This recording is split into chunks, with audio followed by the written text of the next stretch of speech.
नमस्कार। मैं डॉक्टर सौरभ शर्मा, सह आचार्य इतिहास।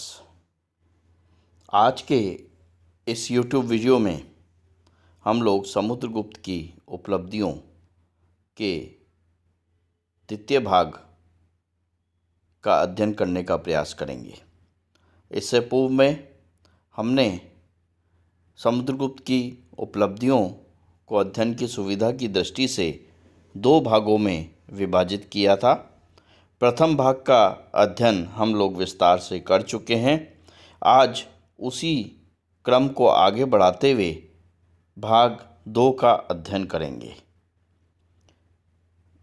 विद्यार्थी विशेष रूप से ये ध्यान दें कि जब भी विषय का अध्ययन करें तो प्रथम भाग को पहले देखें और फिर द्वितीय भाग को समझने का प्रयास करें, जिससे विषय की निरंतरता बनी रहे और आसानी से हमारे समझ में आ सके। प्रथम भाग में जहां हमने छोड़ा था विषय को, उसी को आगे बढ़ाते हुए समुद्रगुप्त की दिग्विजय के अगले बिंदु पर विचार करते हैं। समुद्रगुप्त ने आर्यावर्त और दक्षिणापथ में अपनी विजय प्राप्त कर ली थी। उसके उपरांत सीमांत प्रदेशों और गणराज्यों पर विजय का प्रयास किया। समुद्रगुप्त की जो आर्यावर्त और दक्षिणापथ की विजय थी, उसने प्रत्यंत यानी सीमांत राज्यों और गणराज्यों को भयभीत कर दिया था और उन्होंने समुद्रगुप्त की से बिना युद्ध लड़े ही उसकी अधीनता स्वीकार कर ली और वह सीमांत प्रदेश और गणराज्य समुद्रगुप्त के शासन को, प्रचंड शासन को सर्व कर यानी सभी प्रकार के वार्षिक कर दिया करते थे, दान यानी उपहार दिया करते थे, आज्ञाकरण यानी आज्ञा का पालन करते थे और प्रणाम आगमन यानी राजसभा में, समुद्रगुप्त की राजसभा में जाकर के राजा का अभिवादन, प्रणाम अभिवादन करके राजा को परितुष्ट रखते थे। तो इस प्रकार से जो सीमांत प्रदेश हैं या गणराज्य हैं, वो समुद्रगुप्त के शौर्य से इतना प्रभावित हो गए थे कि उन्होंने बिना लड़े ही समुद्रगुप्त की अधीनता स्वीकार कर ली और वे समस्त कार्य करते थे जो कि एक अधीन राजाओं को अपने शासक के लिए करने चाहिए, जैसे वार्षिक कर देना, उपहार देना, आज्ञा का पालन करना और राजसभा में जाकर के प्रणाम अभिवादन करना आदि, ये उनके द्वारा किया जाता था। इसको कुछ इस तरह से बताया गया है: सर्वकार दान, आज्ञाकरण, प्रणाम, आज्ञा आगमन, परितोषित, प्रचंड शासनस्य। इस प्रकार के 5 राज्य और 9 गणराज्यों के नाम हमें प्रमुख रूप से मिलते हैं, जिन्होंने इस प्रकार की अपनी अधीनता स्वीकार की थी। इसमें 5 राज्यों में जो प्रमुख सीमांत या प्रत्यंत राज्य थे वे थे समतट यानी गंगा का मुहाना, दवाक ढाका के आसपास की भूमि या आसाम के जो नवगांव जिले में स्थित डबोक, कामरूप यानी आसाम का क्षेत्र, नेपाल और करतोपुर यानी कुमाऊं, गढ़वाल और रुहेलखंड का क्षेत्र। ये 5 राज्यों के नाम यहाँ पर मिलते हैं। इसके अतिरिक्त 9 गणराज्यों के जो नाम मिलते हैं वो कुछ इस प्रकार से हैं: मालव यानी अजमेर, टोंक और मेवाड़ का क्षेत्र, अर्जुनायन यानी अलवर और पूर्वी जयपुर का जो क्षेत्र है, योधे हरियाणा और उत्तरी राजस्थान का क्षेत्र है, भद्र रावी और चेनाब नदी के बीच का जो क्षेत्र है भद्र क्षेत्र कहलाता था, आभीर सौराष्ट्र तथा मध्य प्रदेश में पार्वती और बेतवा नदियों के जो बीच का क्षेत्र है उसे आभीर के रूप में जानते थे, प्राजुन मध्य प्रदेश में नरसिंहपुर के आसपास का क्षेत्र, सनकानिक मध्य प्रदेश में विदिशा के आसपास का क्षेत्र, काक यानी आधुनिक सांची या विदिशा के पास और खरपरिक यानी मध्य प्रदेश के दमोह के पास का क्षेत्र। तो ये 9 गणराज्य थे: मालव, अर्जुनायन, योधे, भद्र, आभीर, प्राचून, सनकानिक, काक और खरपरीक। इन्होंने समुद्रगुप्त की अधीनता बिना लड़े ही स्वीकार कर ली थी। इसके अतिरिक्त जो समीप के विदेशी राज्य थे, उन्होंने समुद्रगुप्त से अधीनस्थ भाव से मैत्री कर ली थी। यानी मैत्री तो कर ली थी, लेकिन उनका जो भाव था वो अधीनस्थ का था। इन विदेशी राज्यों ने समुद्रगुप्त के वर्चस्व को स्वीकार कर लिया था और 4 शर्तें प्रमुख रूप से स्वीकार की थी। 4 शर्तें क्या क्या थी? आत्मनिवेदन, यानी गुप्त सम्राट के समक्ष स्वयं प्रस्तुत होना। कन्योपायन, यानी मैत्री को दृढ़ बनाने के लिए या मजबूत या सशक्त बनाने के लिए राजकुमारियों को गुप्त वंश में विवाह के लिए प्रस्तुत करना। दान, यानी उपहार भेजना समय समय पर। और गरुत्मदंडक, यानी गुप्तों के जो गरुड़ चिन्ह से अंकित आज्ञा पत्र हैं, उन पत्रों का स्वीकारीकरण करना। तो इस प्रकार से ये 4 शर्तें समीप के विदेशी राज्यों द्वारा स्वीकार कर ली गई थी। कहने को मैत्री संधि की गई थी, लेकिन इसमें भाव अधीनस्थ का ही था।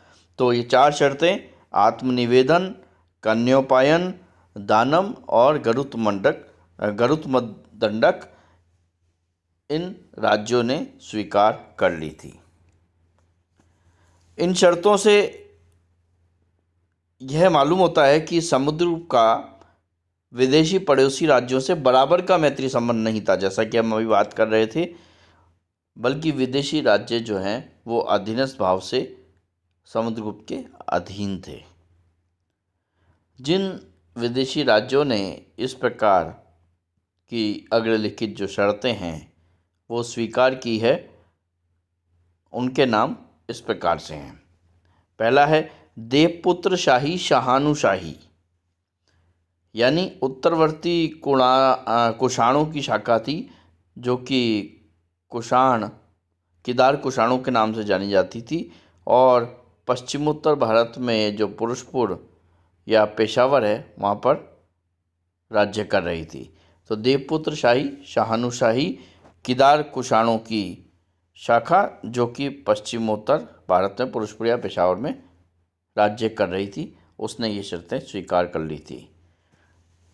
इसके बाद नाम आता है दूसरा शक मुरुंड, यानी पश्चिमी भारत के जो शक और शत्रप वंश के राजा थे, वे शक मुरुंड के अंतर्गत आते थे।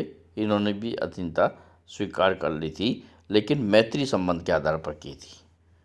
सिंहलो द्वीपवासी, यानी सिंहल द्वीपवासी यानी श्रीलंका।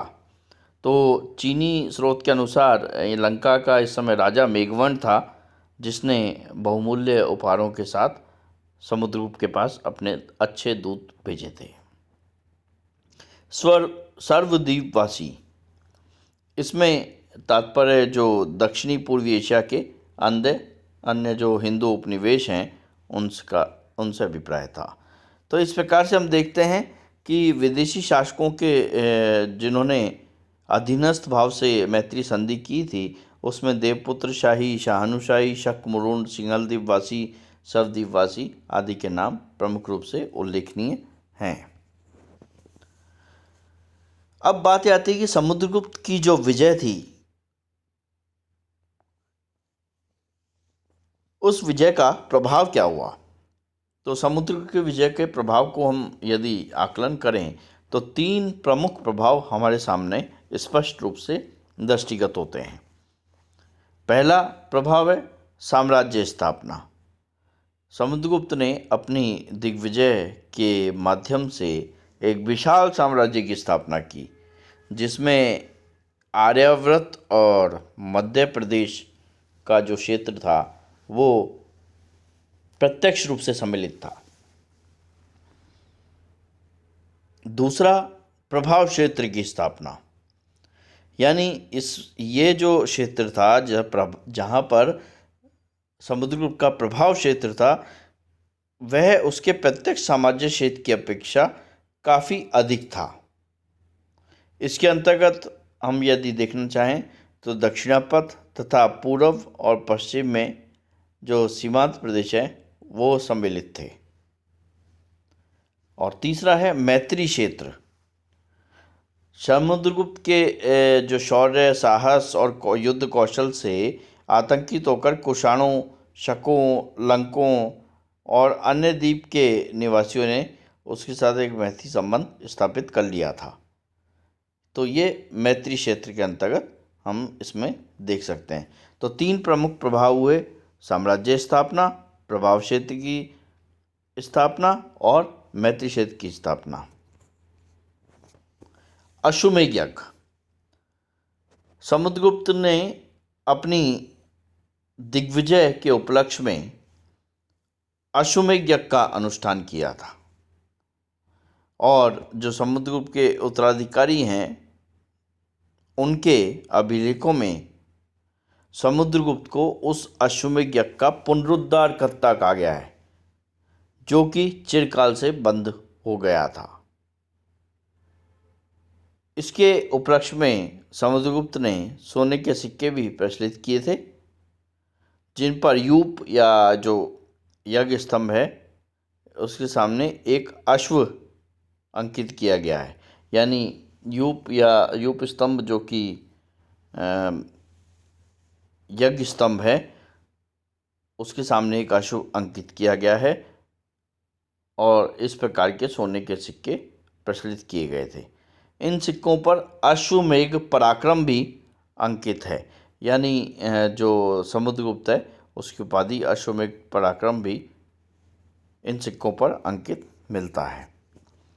समुद्रगुप्त के व्यक्तित्व के बारे में यदि चर्चा करें तो समुद्रगुप्त की गिनती भारत के महान विजेताओं और परम पराक्रमी सेना नायकों के रूप में की जा सकती है। उसके सिक्कों पर विभिन्न उपाधियां दी गई हैं जो कि उसके व्यक्तित्व की विभिन्न पक्षों को उजागर करती है। जैसे हम देखते हैं एक पराक्रमांक, पराक्रम है पहचान जिसकी, इसका अभिप्राय है। इसी प्रकार व्याघ्र पराक्रम यानी व्याघ्र यानी शेर के समान का जो पराक्रमी शासक है। तीसरा अप्रतिरथ यानी जिसका कोई प्रतिद्वंदी ही ना हो। ऐसी उपाधियां समुद्रगुप्त को दी गई थी जो कि उसके प्रचंड सौंदर्य और अद्भुत शौर्य को व्यक्त करती है। वह लोभ विजयी या असुर विजयी नहीं था बल्कि धर्म विजयी था। ये एक विशेष बात यहाँ पर उसके व्यक्तित्व के बारे में देखने को आती है। समुद्रगुप्त एक महान कूटनीतिक भी था। उसने क्या किया, देश काल के अनुकूल भिन्न भिन्न नीतियों का अनुसरण किया और अपनी राजनीतिक दूरदर्शिता का परिचय दिया। यानी किसी क्षेत्र को अपने क्षेत्र में सम्मिलित करना है, नहीं करना है, या किस प्रकार की संधियाँ करनी है, इस सब के लिए उसने देश काल के अनुसार भिन्न भिन्न नीतियों का अनुसरण किया। वह शास्त्रों का भी ज्ञाता था। प्रयाग प्रशस्ति के अनुसार वह संगीत के ज्ञान में नारद और तुमरू को भी लज्जित कर सकता था। समुद्रगुप्त के संगीत प्रेम की पुष्टि उसके वीणा शैली की मुद्रा से होती है, जिसमें उसे वीणा बजाते हुए दिखाया गया है। और इसके अतिरिक्त समुद्रगुप्त के बारे में यह भी उल्लेख मिलता है कि वह कविता भी किया करता था और इसे कविराज की उपाधि से भी नवाजा गया था और ये कविराज के नाम से भी यह प्रसिद्ध होता था। यह विद्वानों, कवियों और कलाकारों को संरक्षण देता था और प्रयाग प्रशस्ति के रचयिता हरिसेन जो हैं वो इसके राजसभा में ही रहा करते थे। यह पुस्तकों में लिखित मिलता है। इसके अतिरिक्त समुद्रगुप्त के राजसभा में प्रसिद्ध जो बौद्ध विद्वान हैं वसुबंधु, वह भी निवास किया करते थे। तो वसुबंधु का भी आश्रयदाता समुद्रगुप्त था। उसके गरुड़ चिन्ह से ये प्रतीत होता है कि वह गरुड़ का जो वाहक विष्णु है उनका उनका उपासक था। तो गरुड़ राज चिन्ह इसके पत्रों में मिलता है, स्वीकार पत्रों में मिलता है।